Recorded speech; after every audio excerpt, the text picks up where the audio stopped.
Well, thank you for joining us this evening. I'm Jennifer Dye, a librarian at Detroit Public Library. The library has had a strong program with the League of Women Voters Detroit for over a year now.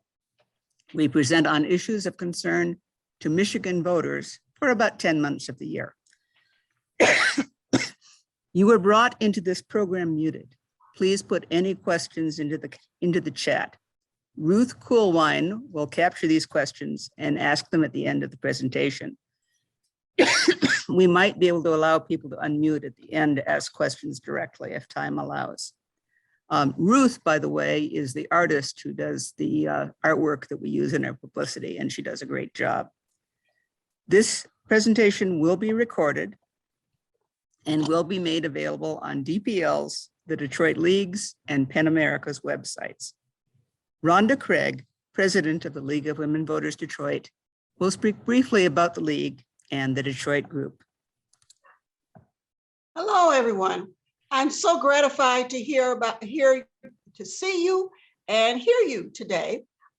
This means your participation in this program means that you want to actively participate in the democratic process.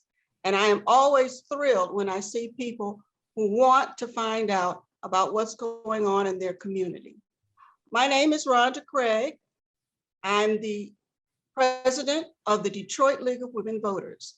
The League of Women Voters is a nonprofit, nonpartisan organization with national, state, and local ties. For over 100 years, for over a century, the League has been working to educate their citizens about their political, about their officers, their elected officials, and public policy and their laws. We support the rights of our citizens to vote, and we try to make sure that our citizens know what their elected officials are doing. So, because we believe that our elected officials should be representing everyone and just not a few people. We hold candidate forums. We have town halls, programs like this, and other informational things.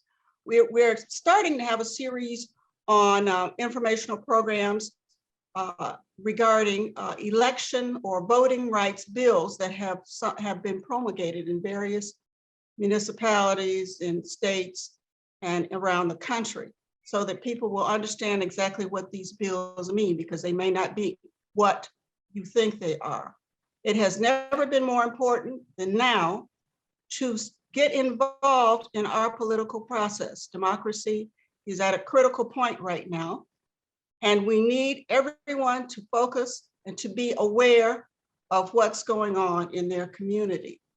So we ask you to join the League of Women Voters because you can be a force for change in your community, for yourself, and for our country. You can reach us at lwvdetroit.org. That's our website. And I'm going to put in the chat our email address, and then you can also reach us on Facebook. And remember, democracy is not a spectator sport. Thank you, Jennifer. You're muted, Jennifer.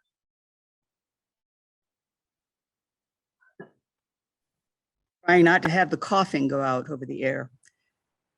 Thank you, Rhonda. Tonight, we are pleased to welcome Hannah Waltz of PEN America. Hannah Waltz is the U.S. Free Expression Programs Coordinator at PEN America, where she works to support and move forward local news advocacy, protest rights, press freedom protections, and disinformation defense strategies. She originally joined the organization as the Media Literacy Training Coordinator, supporting the initiative Knowing the News, a nationwide media literacy training program.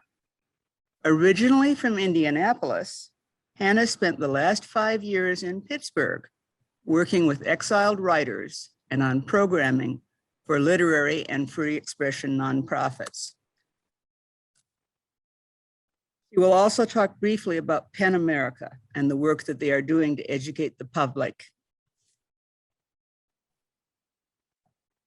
Sorry, So, sorry, I cut off here at my text. So thank you, Hannah. And again, please put your questions in the chat. We will ask them at the end, and you may get a chance to unmute at the end as well.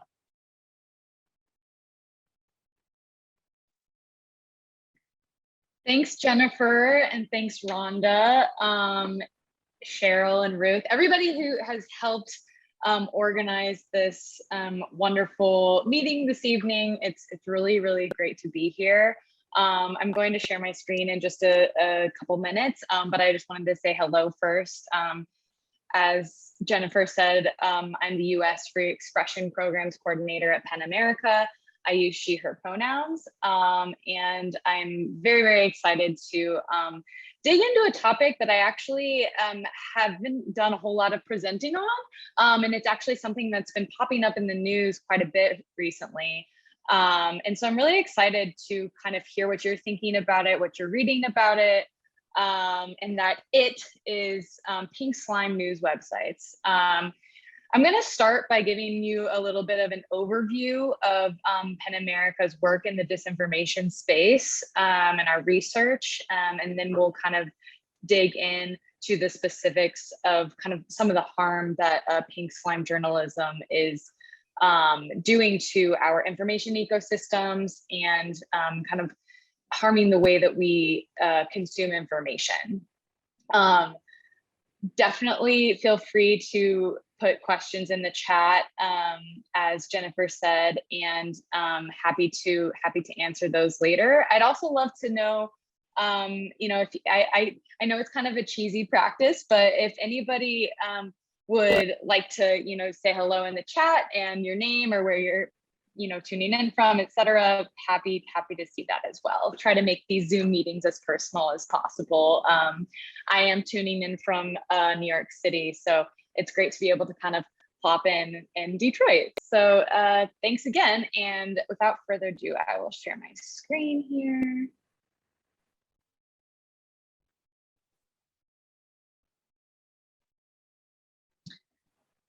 Okay. Does that work for everybody? Yes. Okay, that's great. I can only see a few people on the screen, unfortunately, but I will check and see if there's anything in the chat that I should be paying a special attention to throughout the presentation. So yeah, thanks so much again to our partners at the Detroit Public Library and the League of Women Voters Detroit for having PEN America back. I know that my former colleague, Nora Benavides, was here with you in the spring, so I'm hoping that I can really build on the foundations that she provided back then. And don't worry, if you weren't at that presentation in the spring, we're going to review some of the basics so you won't feel lost. Like I said, I'm going to review some of the basics, so we're on the same page with definitions. I see that somebody put in the chat what's the difference between mis and disinformation, so we'll definitely cover that. It's a big one. And then we'll speak specifically about what are often referred to as pink slime websites, and explore strategies for spotting them, stopping their spread, and calling them out. Yeah, and so I think that is about it for housekeeping. And I'd just like to introduce you a little bit to PEN America and our research. So for those of you who may not be familiar with PEN America, I just wanted to provide a quick overview and why and how we tackle mis and disinformation as free expression issues. So our mission at PEN America is to stand at the intersection of literature and human rights to protect free expression in the United States and worldwide. We champion the freedom to write, recognizing the power of the word to transform the world, and celebrating creative expression and defending the liberties that make it possible. Some of you may know us through our literary festivities and awards from our literary team, or our advocacy for writers and journalists who are threatened in the United States and worldwide. On principle of free expression, we believe that access to accurate information is a key pillar of free speech. Building media literacy skills then empowers individuals to collectively source out credible news and information and stop disinformation in its tracks in doing so. So our media literacy program, Knowing the News, and related research on false information online functions as part of our larger US free expression portfolio, which, and Jennifer mentioned this in my bio, also includes local news advocacy, domestic press freedom protections, protest rights, and other civil liberties afforded by the First Amendment. We have long monitored the harmful effects of disinformation. Some of the research projects that we've undertaken are on the screen here, as it poses a significant threat to free expression and civic dialogue, and published these 2 landmark reports on the way that fraudulent news and online disinformation distort public discourse, erode faith in journalism, and skew voting decisions. So I'm happy to provide the links in the chat later, but just a brief overview. Faking News examined how fraudulent news is eroding truth-based civic discourse and constitutes a threat to free expression. At the time when it was published in 2017, the majority of public concern over fraudulent news fixated on foreign actors, including Russian disinformation agents and Macedonian clickbait farms. While foreign originated disinformation remains a serious concern, Truth on the Ballot, on the other hand, warns that domestic actors are increasingly experimenting with fraudulent news and information as bare-knuckled political tactic. This is kind of what the pink slime research that us and our colleagues have been doing a little bit falls under, the domestic bare-knuckled political tactic. It also warned about the normalization of fraudulent news and disinformation as campaign tactics. So once again, very much sounding the alarm that these unsavory methods are becoming just a normalized part of the toolbox of modern campaigns. Micro-targeting capabilities have weaponized disinformation, and so what might have once passed muster as simply a hard-edged campaign message in the public arena can now move with stealthy, laser-like efficiency to reach subsegments of voters while remaining invisible to wider public or opposing campaigns. And since these 2 reports, we have, of course, witnessed a rather dramatic influx in public awareness of disinformation related to the pandemic, vaccination, elections, protests, critical race theory, transgender healthcare, climate change, and so on and so forth, as false content continues to infiltrate our news feeds and public discourse. Thankfully, we can always turn to media literacy as just one, but one very powerful, proactive, and empowering response to these threats that mis and disinformation pose. At the beginning of 2020, we launched our media literacy program with a series of public workshops that address disinformation about the topics I just listed in the previous slide and more. My colleague may have mentioned in the spring, but we had planned to present one of our very first media literacy workshops in person at the Detroit Public Library, as Detroit is one of our 7 chapter cities across the country. We had plans to engage with the public at libraries and learn about how the news is made on site in newsrooms with local journalists, and really bridging the gap between journalist and reader, which is quite different than the imposter local news websites that we're going to expose today together. This year, we've zoomed out to take a look at the broader picture, and that disinformants seek to deepen division, preserving social and societal inequities so that different communities that are targeted more aggressively than others are further disenfranchised. We see this in both vaccine and election disinformation, which of course sought to disenfranchise voters of color, especially. We've been working with community leaders to help uplift community and ethnic news outlets as trusted sources of accurate information. We know this is another solution to the problem that is disinformation, uplifting local news, and not the fake kind of local news. And I think this context is really important as we seek to better understand kind of the contours of the issue at hand here, and the motives behind investors in false information like pink slime sites, and why people might put money behind this kind of thing.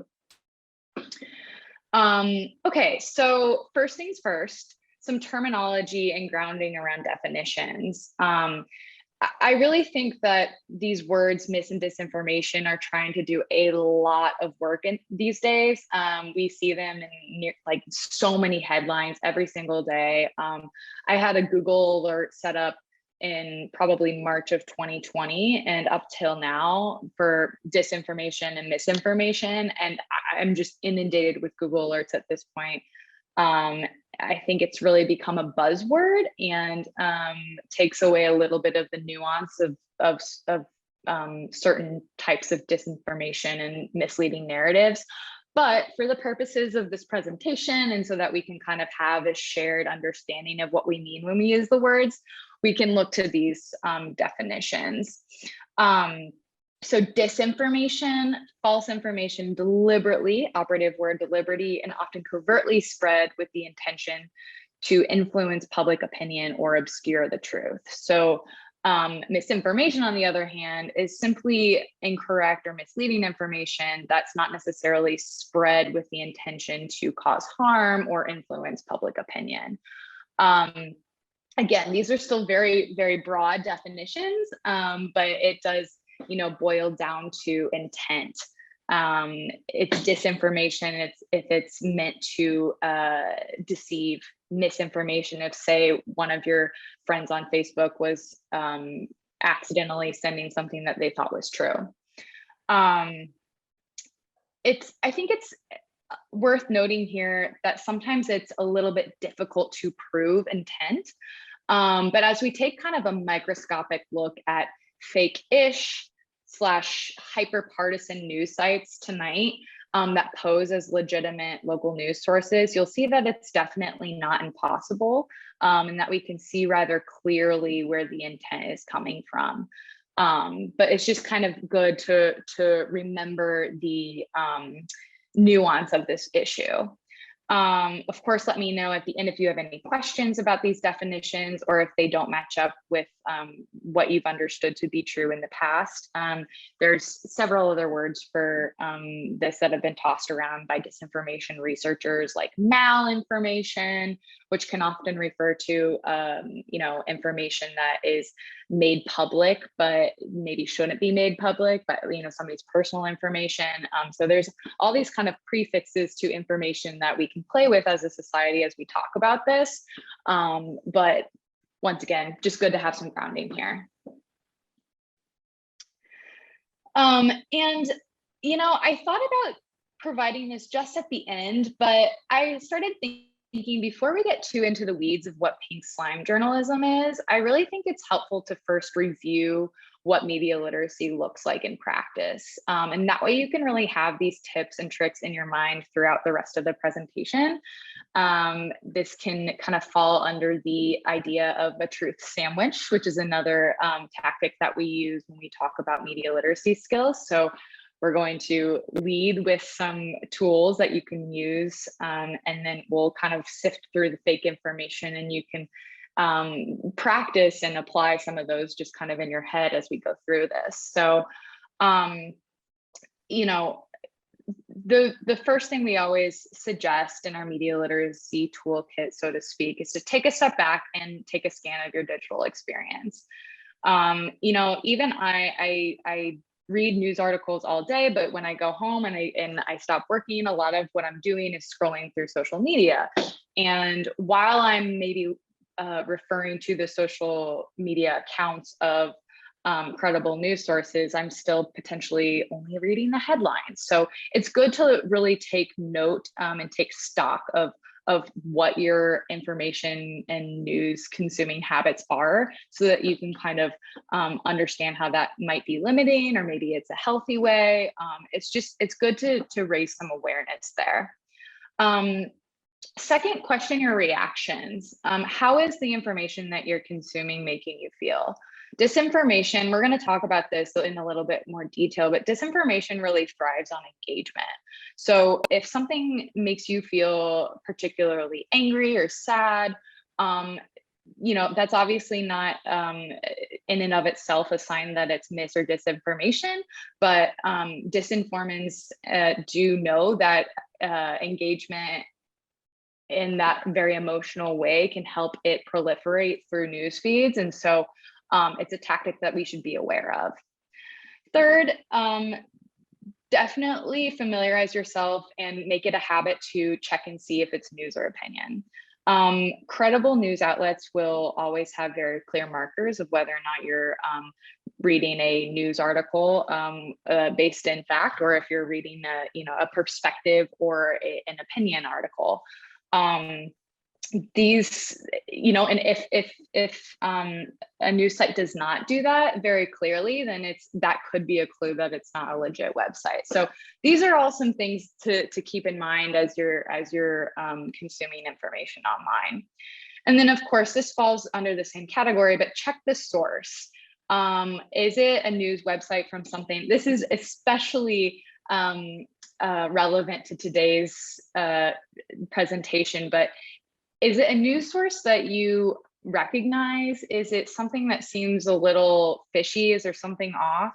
There are different strategies that we'll review today that you can use to really kind of do some sleuthing and see if it's a legitimate and credible news source.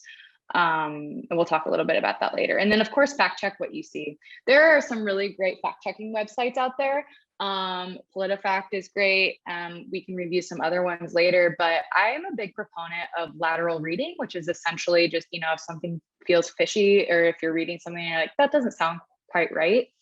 Try and, just open a new tab and just Google it, and you can type in hoax or fake next to it to see if something has already come up that it's already been debunked. Again, here, diversify your fact-checking sources and diversify your news sources. These are all just ways to kind of keep yourself honest and really practicing those good media literacy skills. And thanks, Ruth. I used your truth image in there. Wanted to keep it consistent. Okay, so now the topic of the hour. Pink slime journalism. So I just want to say, first of all, that this term is based on a metaphor, and we're going to talk specifically about the metaphor in a minute, but it might not work for everybody. So I really want to stress that we should be thinking about what this really means as opposed to getting hung up on the pink slime part. It's really easy and really catchy to say, oh, pink slime journalism.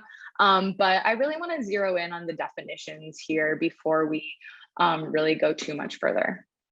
So pink slime journalism has been defined as a series of things. So first and foremost, networks of these shadowy, politically backed local news websites. They're often posing as legitimate local news websites. They are designed to promote partisan talking points and then collect user data. So, they're taking information from the readers on the back end to then essentially go and influence their vote at the end of the day. The vast majority of the stories from these networks are algorithmically generated for very cheap and run as copycat or cookie cutter articles on hundreds of sites. So we'll look at some actual visuals that'll really drive this point home. But just think about the kind of scary nature of taking the human out of that journalism creation. Algorithmically generated, really leaning into buzzwords and other words online that potentially can filter into the story. The influx of pink slime journalism often lines up with the election cycle. So you'll see that a lot of these sites will pop up and these numbers just grow exponentially as election days creep closer. You know, it's usually, I'm going to say usually they have a conservative bent, though there have been some liberal leaning sites as well that have popped up, but the vast majority of them have a very conservative lean there. And I also just want to give a quick shout out. Much of this research, the vast majority of it that I've come across actually is thanks to the very good research that the Columbia Journalism Review at Columbia University Graduate School of Journalism has done in partnership with TOEFS Center for Digital Journalism. And they've been doing this research for years now. So if you want to learn more, and I'm definitely going to link to these later on, if you want to learn more and really get into the fine print and the details of pink slime journalism, I'll share with you a couple of their good articles that actually just came out last month. So this is all very recent information. And a lot of this presentation a lot of the research that I'll refer to will come from especially this two-part research project from CJR, as they've been leading the way on this research. And I just want to make sure that this illuminating two-part series, like they've really done an amazing job. Has reinvigorated the conversation around pink slime.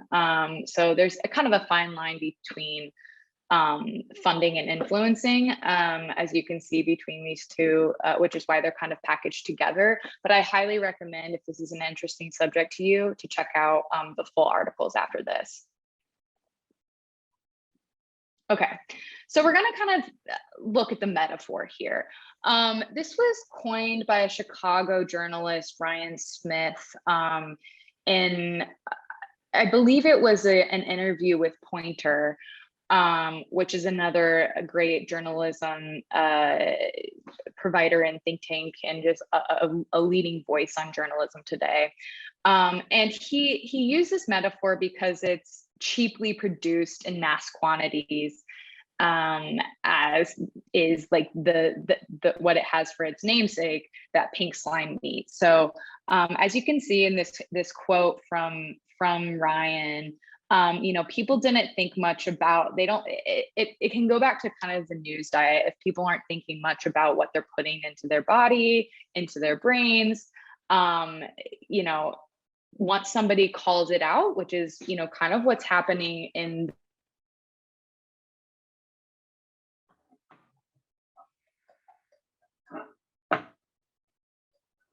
kind of get into people's minds, and call it out as the harmful thing that it is. So once, you know, he was, I believe he was writing for this company, Journatic, right before this, and realized what was happening, which was this mass production of like kind of low quality journalism, and then quit. And called it out by using this kind of grotesque metaphor. But I think at some level it does work. Again, I work for a literary free expression organization. I love words. I'm obsessed with words, but they're always going to fall short, right? I think that there are limits to a metaphor. There are limits to terminology that we use over and over, and that evolves and changes over time. But the fact that it is an easy thing for the public to kind of glom onto is one of the factors that does make it work. So I won't belabor the kind of nasty pink slime metaphor, but that is the origin of it. Okay, so we're going to check out some fake news sites that were actually based in Michigan in a bit, but the point that I just want to make here is that they're truly everywhere. In all 50 states, they pop up. On the Metric Media, sorry, I'll back up for a second. We're going to dive into Metric Media, which is one of the main companies that's funds this. But on their website, and we'll look at this, you can simply click your state and just find a bunch. So you can, I do want to say that, but I also want to stress that there has been some major reporting and exposing of pink slime sites that have been largely in Michigan. And this has been reported, especially during the 2020 election season. The number of pink slime sites really rose during that election year, especially 45 sites identified in Michigan at the time. Many local news outlets were reporting on this, so it was at that point a part of the conversation. But I think it's always worth it to bring it back up year after year, just to continue to get eyes and public understanding of the threat of it. So this story that I was referencing was originally reported in 2019 from the Lansing State Journal. Some of you may have stumbled upon this, or maybe it's in the back of your brain from 2019. I know 2019 for me feels like a lifetime away. But these sites, as you can see, it might be a small image, but they're really tricky. They fold in stories with a conservative political agenda alongside these kind of normal, benign local stories, which kind of tricks people into believing it, right? So as we look at this obviously this isn't Lansing State Journal, which is legit. This is a screenshot of one of the pink slime sites. So this is what they can look like, and they're pretty unremarkable at first glance, and that's exactly the point. The sites have these very bland regional names and tabs for topics like business, local government, politics, real estate, sometimes human interest stories. And then of course, with straightforward press releases about local government, gas prices and home construction. And then they will just very strategically fold in their stories with this conservative voice. Sorry. In my research for this presentation, I came upon this quote from somebody named Rachel Davis Mercy, who is at the time an executive director at the Media Leadership Center at Northwestern for their School of Journalism. And she was consulted for this article, and she said, I think any kind of politically slanted information which people think could be from a reputable news source really compromises the quality of discourse we have in this country. It's not fake news, but it's not exactly what we want people to be consuming either. So this is definitely a point that I want to drive home tonight, and I would love to dive into discussion about this later if you all have thoughts. But this is kind of the domino effect. So as you incite distrust in local journalism, you threaten and jeopardize the quality of the type of conversations that you can have with your neighbor, your family members, et cetera, if you aren't having the shared reality. Again, it might be slanted towards a certain way. It's not exactly fake news, as she says, but she's really speaking to the nuance of the problem. You may not be able to necessarily call out the whole site as phony, but there are stories that play to the interests and existing beliefs of their target readership. So this is something that we call confirmation bias as we think about the psychology of disinformation. You know, disinformants who have target audiences that they really want to bring into their fold, they will play on the beliefs that they know they can already very easily have an inroad to. And that is called confirmation bias. And here is just, I think, a really kind of a visual that just kind of brings it home. These are screenshots of however many, 6 different metric media sites in the metric media network. And what you see highlighted are these like exact same copycat intro paragraphs that have maybe been shifted around a little bit. And this is just for like mass distribution. And it's lazy journalism, but it's also dishonest. If you're not disclosing the bias that you have, or you know, where you're getting your funding and that kind of thing. But just to kind of see even the lack of you know, the lack of effort that they can put into this is just kind of even using these same stock photos over and over. It's a telling sign that this can just kind of creep up anywhere, and it looks pretty benign like this, right? And you wouldn't know, but it's meant to be kind of folded into the, you know, everyday scroll. Okay, so, you know, there are several networks like Metric Media, but Metric Media is by far the most expansive one. And, you know, there's been different theory, because none of this is very made very transparent to the public. There's been some, you know, trying to track tax records to really understand who's funding these and which companies sit under this company, which company, you know, kind of fuels some of their money into it. So there's a little bit of doubt about how exactly it's structured. It's funny, if you read some of these articles from CJR later, you'll see that they've actually mapped out the flow of money, and it's intentionally deceptive, right? It's intentionally hard to understand and hard to track. But Metric Media, it has been identified as the network with the most expansive network, with over 1,300 sites across all 50 states and Washington, D.C., and even claims to be the largest producer of local news in the States. I mean, that's just such a bold claim as this like pink slime journalism network, right? Saying that we are the largest producer of local journalism in the United States, publishing over 5 million articles every month. But, you know, that said, we just have to keep in perspective, over 90% of their stories are algorithmically generated using publicly available data, or maybe they're repurposing stories from credible sources to meet their agenda.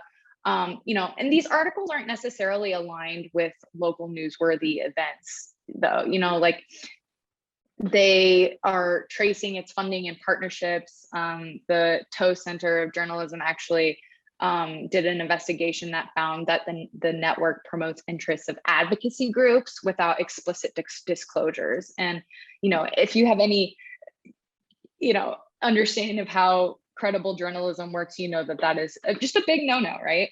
You need to disclose your funding. And this points to just a very worrisome trend that exists across the political spectrum. And I think that it's, you know, local news sites, networks funded by political actors, these are the ones that are getting the attention and ignoring some of the, you know, bigger local news stories. And so, you know, here, and a lot of these numbers and research that I've been quoting have actually been reported on from Click on Detroit. So as you see on this slide here, the 80% of the domains that have been identified in CJR have been under Metric Media, and once again, the majority in Michigan. Here's just another visual, just to kind of I think it's a particularly interesting one. I haven't really kind of cruised through these sites as much as CJR has. This one's actually, yeah. But what you see here is kind of what the New York Times called a pay-for-play network. So essentially, essentially one could plausibly order a story. It's been, you know, they did some investigations that showed that some of these articles were ordered up by Republican groups and corporate PR firms. And we can really think of these as the company's clients. And so do you want to be trusting journalism that has clients like this? You know, it once again just speaks to the fact that these organizations are not operated in good faith. They're not being transparent about their agenda or bias, and most importantly, their funding sources or reporting ethics. We don't see that. Excuse me. This shows, this page again here is where readers could possibly pitch stories. So there's an argument there that there's this level of community journalism and being able to say what you think is important to in the community, but they're kind of taking advantage of that engaged journalism model to encourage people to kind of order their stories. So how can we recognize pink slime sites? If they look bland and kind of unremarkable, how can we recognize them? Well, we're going to do a live demo in a bit, but some of the common characteristics are kind of the following. If something seems automated, what does that mean? If the wording and language feels a little bit dry, or if there's not a byline, it just says, so-and-so staff. Most credible news sources will say who the author is. And if they don't, in that one, the vast majority of the other articles should have an actual byline. If what you're reading comes off as hyper partisan, or it seems like there's a political agenda attached to it, that could be a red flag to go and check and see, who's funding this, where is this news coming from? Are there copycat articles? Can you go through and it seems like a lot of it is fairly similar? Do the titles, maybe you've never heard of it before, but it sounds real. It sounds like a perfectly normal local news site, but you haven't heard anything about it. They pop up very quickly, so it's good to be on guard about that. Is the headline super intense or inflammatory? These sites really run on engagement and readership, and so what they're looking for is somebody to click on it. They're hoping that folks will share their content online, maybe on social media, and get others to click on it because their titles are especially either divisive or triggering of some type of emotion. I thought this quote from a Yahoo Finance article that I was referring to for this presentation was really good. When something's free online, you're the product. I think we've heard this before with advertising, but it shouldn't be true with news, In other words, consumers of pink slime can be sure that their personal profiles are being sucked up, packaged, and sold. And that's just shady journalism. Here's another kind of fuller page look at how, once again, just very run-of-the-mill looking websites. And I think that's kind of why they're so dangerous, is because, I wouldn't go on Detroit City Wire or Capital News and be like, wow, this looks really, just by like a quick glance over and be like, this looks particularly nefarious or anything. But upon further look at some of the stories, you might second guess. But this was from Click on Detroit, and it was specific to, they were trying to take some local news outlets from the surrounding areas, just to kind of show how it can look and how it might just pass right under your nose. Okay, so now I'm going to, so as I keep mentioning, Columbia Journalism Review really used some fairly sophisticated software that I do not have, but some really great software that allowed them to track down which sites were actually part of Metric Media and part of that network. And they have a link to a list in those articles that outlines each domain by state. And so these are just a few. This is just actually a sampling of the about 45 to 50 sites that are located in Michigan, or claim to be local news sites in Michigan. And so what I'm going to do now is go to one of these sites, and I guess I'm just going to take one for the team, and they're going to suck my information. Maybe they'll at some point realize that I am trying to expose them. But I'm going to share a different tab. If I can just move this over. Can you all see Detroit City Wire? Okay. Yes. Great. I'm going to start on the homepage. So again, looks pretty normal: politics, local government, etc. You know, we do have quite a few bylines. It looks like there are a lot of the same people. You know, I'm not familiar with these local folks, but you know, it'll be interesting to see, you know, what you all think of it. Again, fairly benign. We may like click on, let's see, where do we want to click on? Local government. Oh no, that's sad. I'm not going to go to that one. Let's just do this. This may have, you know, a particular bent. I'm not going to go through and read it, but you'll see that a lot of these are focused on, like, look how many local government things they have here, articles that they have here. It's oftentimes bent very politically, right? So if, say, I'm starting to get a hunch, I'm going to go to, let's see, where did I find this? News, no. Organizations, no. People, let's see. Sorry, I'm trying to remember where I found the about page. About us, okay. So you'll see that it's buried here, that Metric Media is the one who's actually, it's part of this network on this about page. That I found it once and I could hardly find it again, right? About pages are not meant to be hidden.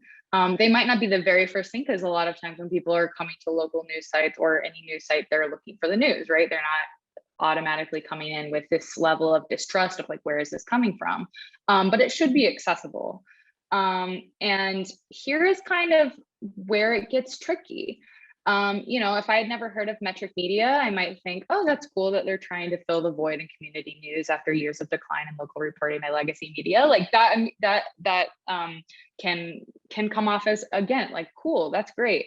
But upon further review of this site and all of the other ones, you might realize that it's kind of a subtle way to influence public opinion. You wouldn't know, I wouldn't know Metric Media in this way if this research hadn't been done. So it's all the more important that it can be so easy to kind of fall for this stuff. Okay. So now it's, yes, pink slime journalism, fake journalism is, you know, dubious journalism, whatever you want to call it. It is part of the problem. But I just want to take this moment to emphasize that it's not the problem, right? There are several things happening in our kind of online world right now that exacerbate this problem. And one of it is the way that social media platforms work. I'm sure many of you have been keeping up to date with the Facebook papers that have been released of late, and kind of the consortium of news analysis on it after the whistleblower. And some of that has been particularly insightful for trying to understand the way that misinformation spreads online. So part of that was that in 2019, apparently data scientists at Facebook confirmed that posts that sparked that angry reaction emoji were disproportionately likely to include misinformation, toxicity, and low quality news. So essentially, low quality news like local news from Metric Media has a higher chance of eliciting these type of reactions and therefore are going to be shared more. So I think it's helpful to think of this as a domino effect, right? If or like working together and taking advantage of the problem. Metric media knows this. Pink slime journalism organizations know that they can get more shares with things that make people feel a certain way. So they are going to capitalize on our emotions. Disinformation thrives on engagement, and so does Facebook. So when two entities are getting what they want and they can work together, of course they're not going to come out and say it, but this is a strategy that essentially works for the business model. So I mentioned the domino effect, something that, Columbia Journalism Review report is honestly incredible. It's a huge feat of journalism. But I think that we need to sometimes look beyond the facts a little bit more and look at what this could threaten in terms of free speech and how we converse with each other, and how disinformation affects the way that we have civic discourse in general. And so we at PEN America have kind of outlined some of what we think could happen, right?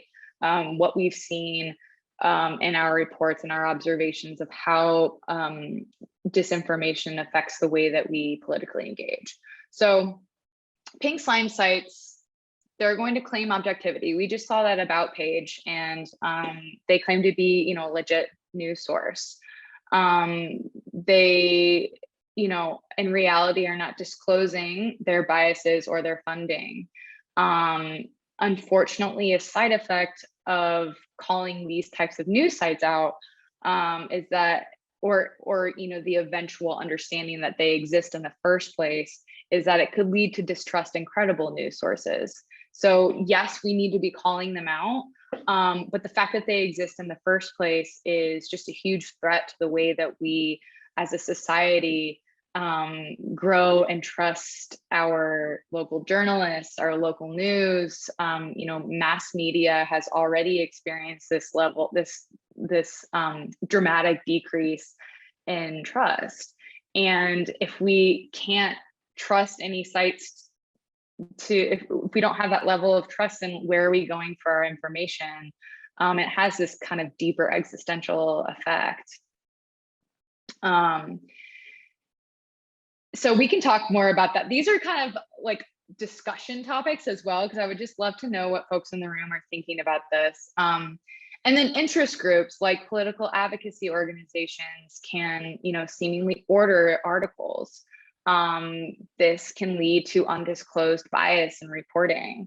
If you aren't, media literate to the tens, and maybe don't know that you should be looking for this kind of stuff, you may think that something that you're reading, you may not know that it's biased, and that's deceptive. I think that it's important to remember that media literacy isn't taught as much as it should be. And we need to work together to protect each other and empower each other to have this good information. It can also, polarize news consumers. This is another part of the disinformation thriving on engagement element that we were talking about. So elite news consumers that can afford to pay for credible quality journalism, they may pay for the New York Times, for example. Not saying the New York Times is perfect, but I'm saying that it is credible.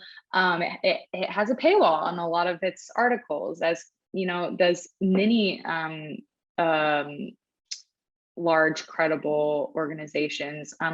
Local news is really, really struggling right now. And so some local news may be, credible local news outlets may be needing to ask for subscriptions.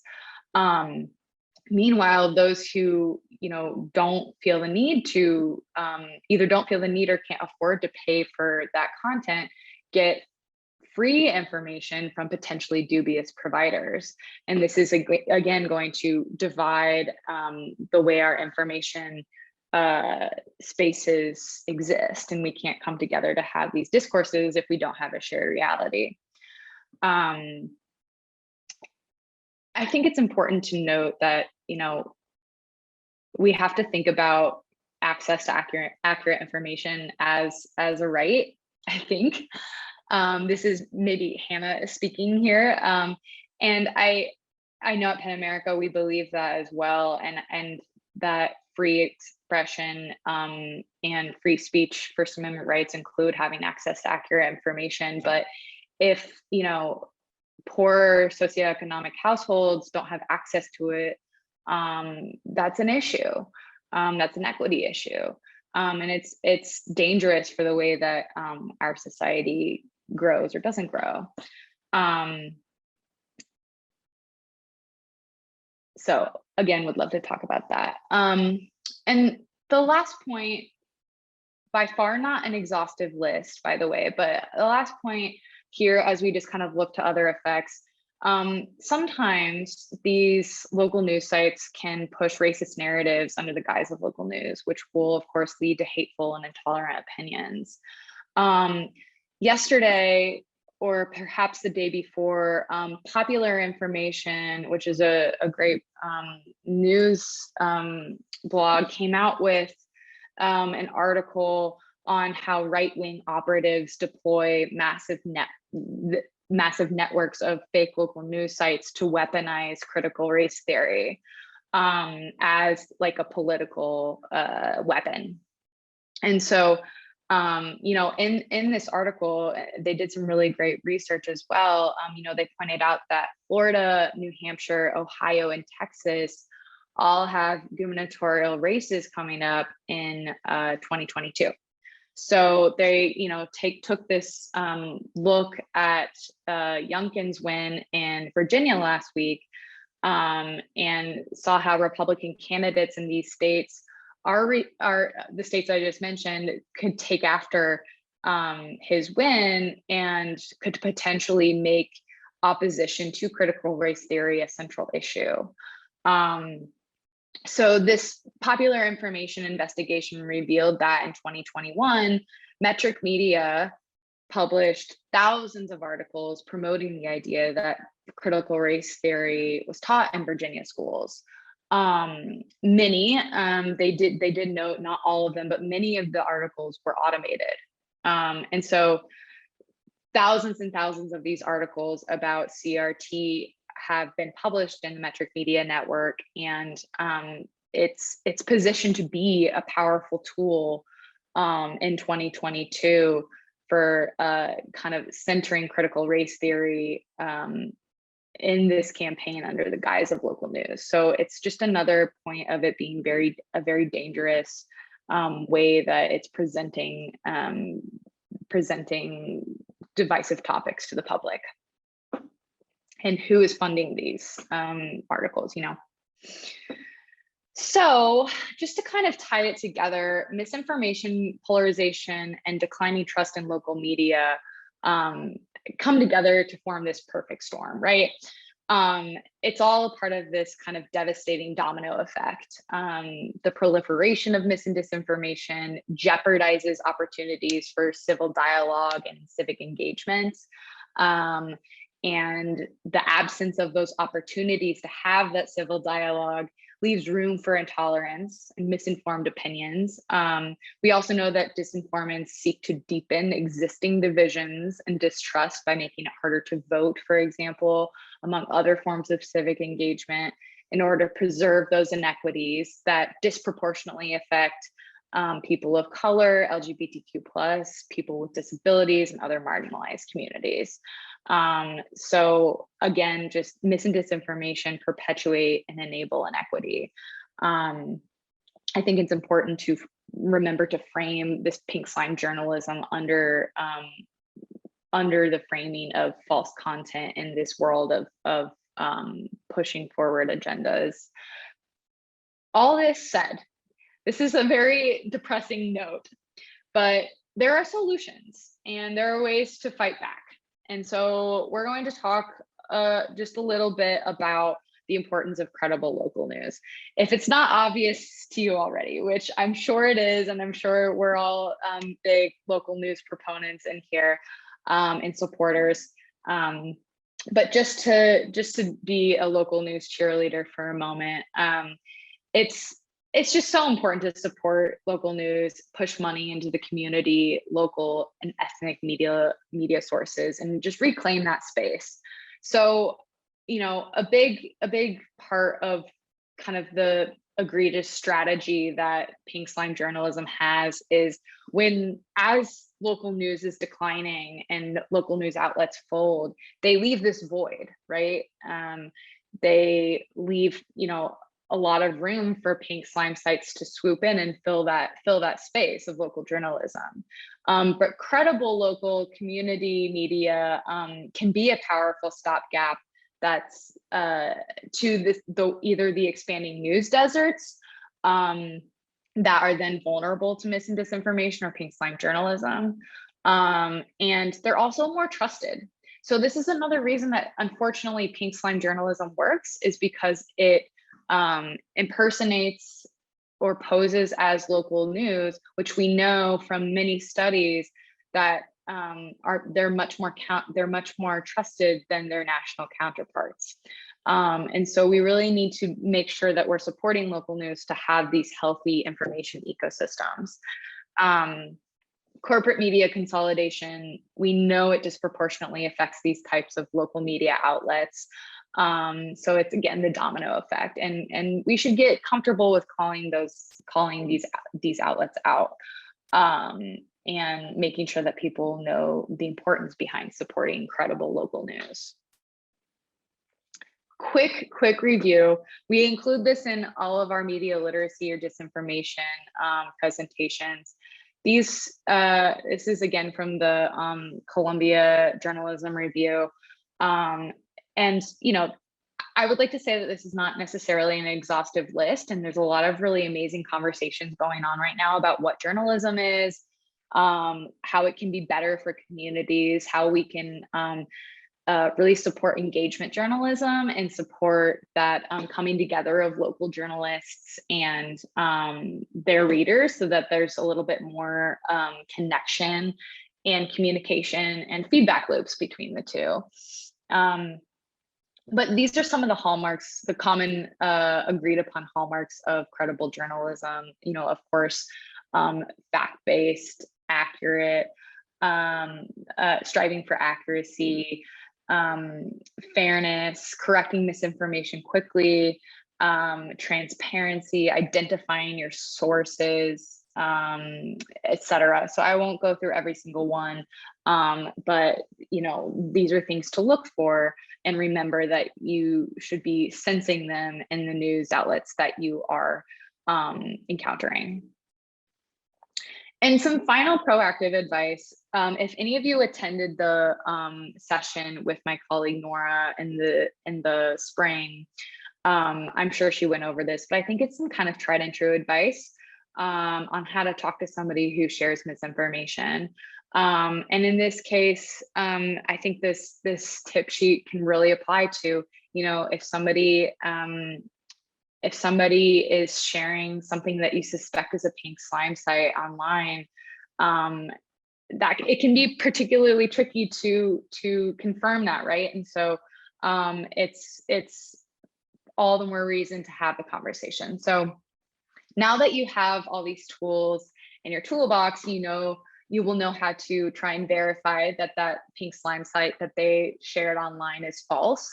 Look for the about page. Check out the title, see if it's in that CJR report exposing the different pink slime domains. If it's public, if they're sharing it on Facebook, for example, try and make an informed decision about whether or not you want to comment on it publicly or send them a private message. Oftentimes it can be more effective to send them a private message so that you don't get to a point of maybe them perceiving that you're shaming them. And you also don't want to drive more engagement if it's false or misleading information. number 3 is, I think, one of the most important. Really consider the perspective. We are not an infallible species, right? We're all susceptible to falling for false information. And people may hold particular beliefs that make them predisposed to believe something. So if you're going to approach somebody who's sharing false information, do so with empathy, first of all, and consider their perspective. They're going to be much more willing to listen to you in the first place if you approach it in that way and not necessarily be aggressive. And avoid escalation. This kind of falls in line with that same idea. If it seems like the conversation isn't productive anymore, try and have an exit plan. You can always come back to that person if it's a loved one, especially be protective of that relationship. And then, of course, just try and be a resource for others. It can be hard to put yourself out there. I still find it hard, even after all the media literacy work I do, to kind of say like, hey, like, let's talk about this. But it makes a difference, especially one-on-one, if you're that trusted source for that individual. Let's see, did it move? Okay, there we go. Just wanted to, again, refer to my sources and the great research. I'm happy to follow up with Jennifer afterwards and provide the exact links, but cjr.org is where you'll find the research that I was referring to. So yeah, and we would just love to stay in touch. I work on a team of several other disinformation experts. And we are more than happy to chat with anybody. If you have any follow-up questions, I know that we'll take some time to do a brief Q&A now, but we'd love for you to stay in touch and follow us on Twitter. And there's my email, just in case you'd like to reach out afterwards. Thank you so much. Thank you, Hannah. Ruth, do you have questions to pass on to Hannah? I do. The first question is, you touched on it a little bit, but because a lot of news is usually shared on platforms like Facebook, to what extent does social media affect media literacy? So you talked a little bit about the quantity of how many shares sometimes it gets, but are there other ways that it's affecting how people are approaching media and how they're reading or understanding if it's true or false information? Oof. I mean, social media can be such a powerful tool, right? It can connect us and all that jazz. I think one of the main problems when it comes to sharing news on social media is that folks generally only read the headlines. And, a lot of times, like, I'm just envisioning, we had a chat with somebody a couple days ago, and they were saying, I read the headline and it didn't actually match what was in the article at all. It was like kind of clickbaity, but it was somewhat inflammatory, and so people were writing stuff in the comments about what they had heard about this and that, etc. And people were reading the comments, but they weren't reading the article. And so I think that that's another big part of this is, again, a certain level of engagement that I chatted about, but I think that it can be really empowering to remember that, just because you're reading something about it doesn't mean that you're reading the actual content.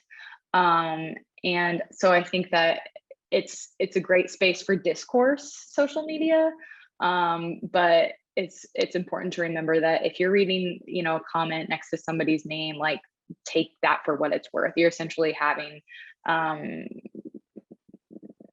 opinionated conversation oftentimes. So I think it's just kind of having a sense of awareness is the most important part of it. I think it's great to hear other people's points of views. That's how we kind of bridge this problem of polarization, but it can also be a weakness if we're only reading the headlines. Yeah, and then what sort of what do the pink slime sites do with a person's information? Do you have any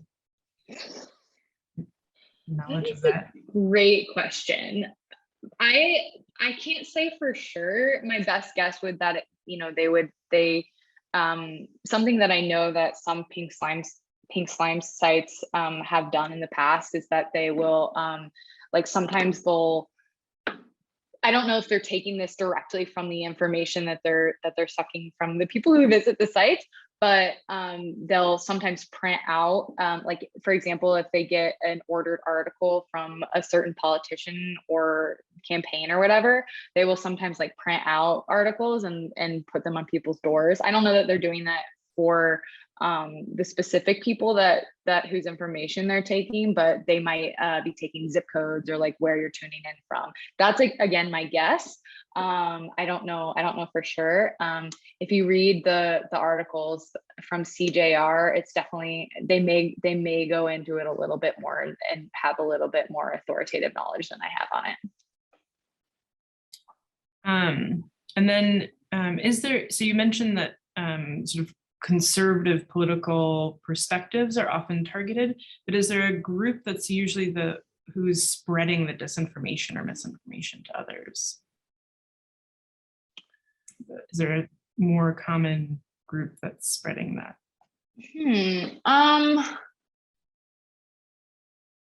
In terms of, I think I might need a little bit more specificity from the. Sure.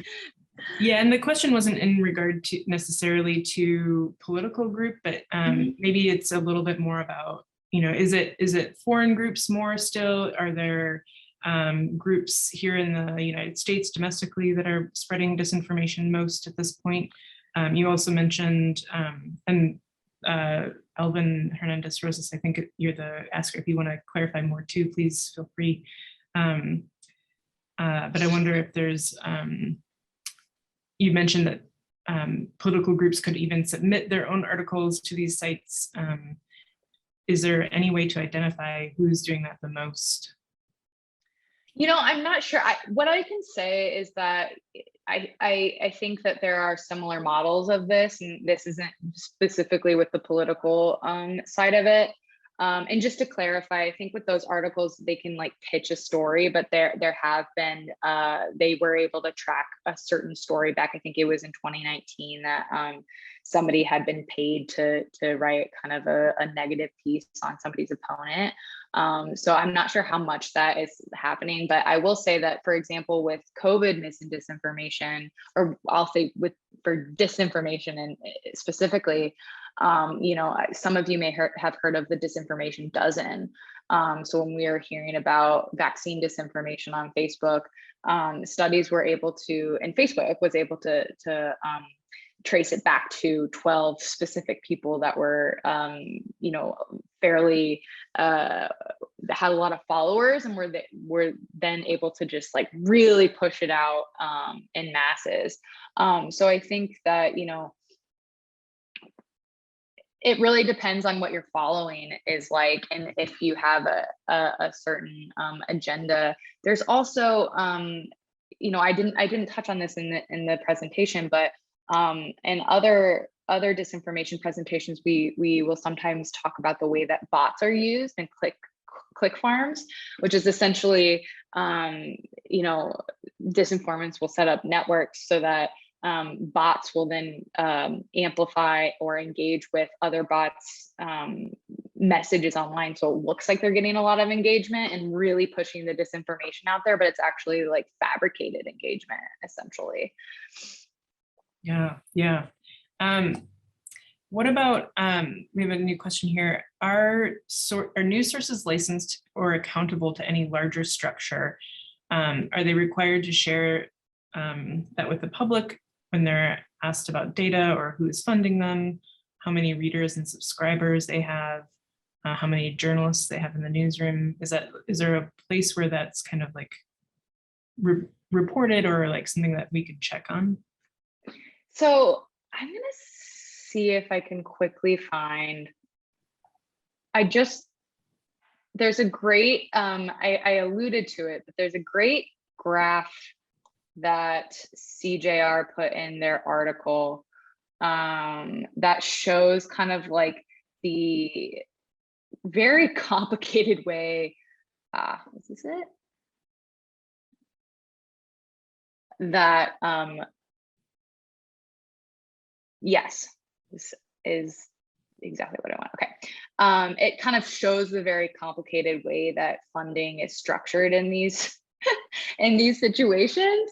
And so it took a lot of, I'm not actually sure what, like, explicitly for a news organization that claims it's a nonprofit and is therefore getting donations. You know, I think the requirements would come in how they are filed or registered in like the tax registry or whatever. And therefore it looks like, I mean, my understanding based on this mess of a chart is that there's a lot of kind of deceptive and hidden ways that the money is flowing, and intentionally so. You know, this is why I'm always so impressed with this research, is because you can see that, like, it's just so complicated, and it can be traced back to you can see Bradley and Brian. These are the two names that you see a lot behind Metric Media, and all of these other companies that fall under it. But in terms of, you know, what's actually required, I think it's more about, you know, those hallmarks of credible journalism and what is, you know, what's considered to be a credible news source. If you don't have that information, I think this is why media literacy is so important, media literacy education, because, you know, sometimes you might not know to look for that stuff, because we've had, you know, fake news and propaganda journalism have been around forever, but I think the internet has really allowed it to take off, right? And so the internet is a free space, and this is why disinformation is such a problem. But it's always good to know, you know, who are the sources that they're citing. Do other people refer to that source as well? It's almost like a community engagement thing. So there's not a specific answer, I think, that I can give there, unless you want to look at how exactly a news outlet is registered or presents itself. Sure. I have another question here. You specifically define pink slime sites as being compiled by computerized methods. As far as I'm aware, the Epoch Times isn't, but displays almost all of the other characteristics that you're mentioning, as to its bias and its reliability. What is the importance of the use of computer algorithms? In terms of finding them or creating the news? I guess in terms of finding them. That's a good, you know, we'll maybe wait on a response or a clarification on that. I have a quick question of my own.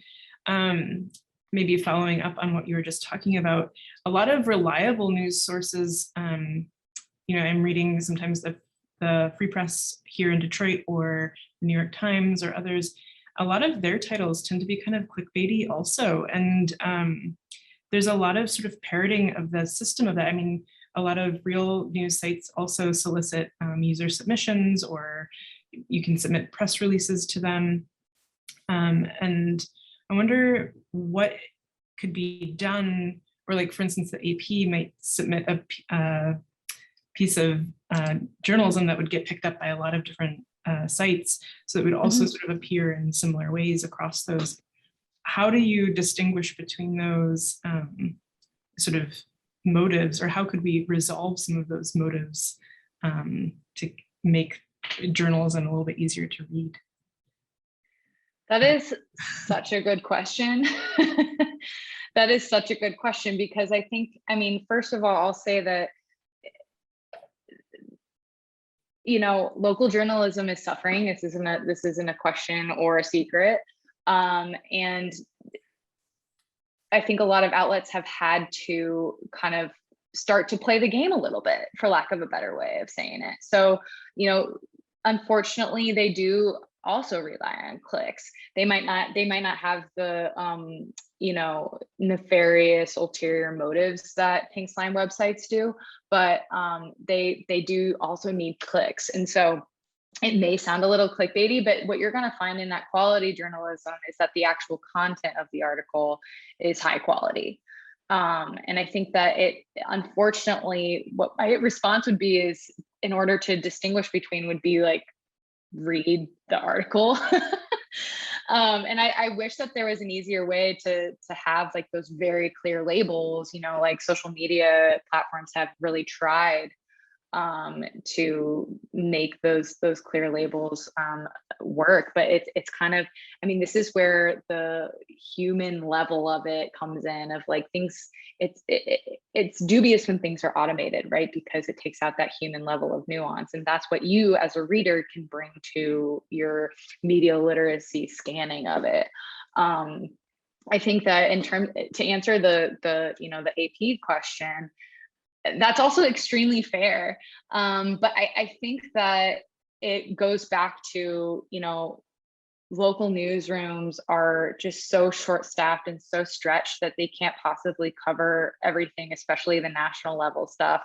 And so I think that, it's important to kind of remember the reasonings behind it. So like, yes, it might be exactly what was in the Indianapolis Star, for example, but because it's from the same AP reporter, but at least you're getting that from like a local source that you can trust, and those wire journalism or those practices are credible and ethically sourced, and so I think that it just kind of comes down to kind of running through the steps of how we know to recognize credible journalism. I have a clarification here. So in regard to the pink slime site, we'd understood that the definition of pink slime was that they were using algorithms to compile their content. And so what is the importance of that, and why is that sort of significant that they're using these computer algorithms to make their content? Gotcha. Okay, that makes sense. I think I'm going to be totally transparent. I don't understand the exact science behind how they're using the algorithms, but I understand that the reasoning for it is that they can tell like what is getting a lot of attention. And so what they're able to do is kind of take like mass, and again, this is like, I'm explaining this in a total like layman's way because I also don't understand the techie part of it, but they're able to take those chunks of text and kind of generate them into articles without necessarily knowing where they're sourcing it from. Or I mean, it also goes back to the quality of the journalism. If you're going to like take something from a credible source because you know that it's getting a lot of attention, that's obviously better than just like mashing a bunch of words together. But if you're not going to like cite where it's from, and if you're not going to be very thoughtful about how you're presenting it, or if it's just like kind of mass produced and there's not that human element, that goes back to like, there's going to be things that fall through the cracks. It's not quality. And, I think it's like, it also kind of goes back to the feedback loop of being able to like have an engaging relationship with the reader. That's, if it's just automated news, you're not going to have that fact check from the journalist. You're not going to have that back and forth of, oh, hey, wait a second, what about this, from the reader? So it kind of, I think the importance of it is that the algorithms allow it to be automated in a way that does not serve quality journalism. Mm-hmm, mm-hmm. We have another new question here. What sort of steps can a person take to report bad misinformation and disinformation on social media to those social media platforms? What other sort of solutions are there to sort of stop this spread of disinformation? That's also a really great question. I believe that most platforms have some type of reporting mechanism. I'll also say that there's really amazing advocacy groups on the ground that are tracking mis and disinformation. So for example, Common Cause, who I'm sure y'all are familiar with, and they have like local chapters. They were really active in reporting election disinformation last year. And so it can be really helpful for groups who are, of course, it's great to go straight to the source and be like, hey, Facebook, this is false information, but we know that that's not something that they prioritize. And so I think it can be sometimes more helpful to go to people who we know are tracking this in a thoughtful way, and can then, are going to create some type of report or whatever, and then bring it up the line. I'm trying to think. I mean, I think Common Cause is great. I think that First Draft is also monitoring this kind of stuff. There's lots of misinformation monitors out there. If you really are feeling that you want to lean into that as a disinformation monitoring activist, we need more of them. So that's what I would suggest. And just honestly, spreading the word about it, like normalizing conversations about misinformation, not shaming people, but just kind of normalizing the fact that it's a part of our reality right now. Yeah. Is there a page at PEN America that we could direct folks to that would have the Common Cause and maybe also some of the fact checking? I think you mentioned PolitiFact or something like that. Yeah, so we have, let me see. I dropped this into the chat earlier. This is our media literacy page. I don't think we have, let me just see if I can find the Common Cause one online really quick. I know that they have a really great Slack channel. You know what? I may just follow up with Jennifer, but I think that would be great. And I'm also happy to provide, kind of a follow-up resource packet it's a fairly generic one that comes after our media literacy trainings, but it includes the fact-checking resources that we recommend. Everybody has, again, it's great to diversify your fact-checking world. So we don't want to be too prescriptive about it, but happy to share that. Sure, thank you. And I think unless there's someone who would like to ask their own question to the group, we have finished, we have exhausted the chat questions. I certainly can allow people to unmute themselves if you'd like to. So I'll take a chance and do this. All right, you should be able to unmute yourself now if you have a question that you would like to ask. Cheryl? Yes, I put it in chat, but that's all right. If I were to write a letter to a news source and I used the word pink slime in the letter to describe an article of theirs that I read, could I be in legal jeopardy or risk? I am always hesitant to say definitively if somebody's going to put themselves at legal risk. Okay. I don't think so. And honestly, the way that pink slime is, I mean, maybe like in some legal world, somebody could say that's libel. I'm not sure, and I don't want to lead you the wrong way. But I will also just take this opportunity to say that not everybody uses the word pink slime. It's kind of, it's an easy metaphor as you're just starting to kind of learn about this topic, but the popular information article that I was referring to, they actually don't use the word pink slime in it. But it refers to that same network that has often been the metric media network that people have referred to as a pink slime network. So it's, again, we're still struggling as a society to come up with the right words for it. I would say that if you notice something on somebody's website that's misinformation, you should just email them and say, hey, this is wrong. I'm a big proponent of that kind of engagement.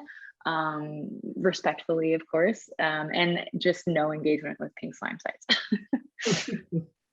Okay, thank you. All right, I will say that I do not harvest email addresses from Eventbrite. So if you want the information from Hannah, please email me, and I'm going to put my email address here. Thought I had that ready and I didn't. But I will be happy to just pass the information on, but I decided that it's not fair to harvest information from Eventbrite. Well, thank you, Hannah. Fair enough. Um, Thank you all so much.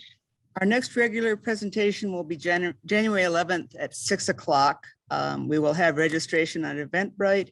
We are finalizing the topic. We may be having another program in December about voting disinformation.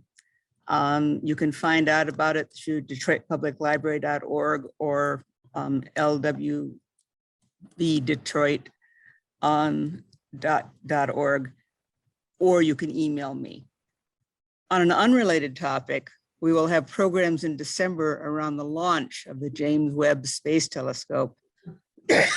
Registration for a talk about how Webb will view the first stars is, excuse me, I'm not going to try to say this.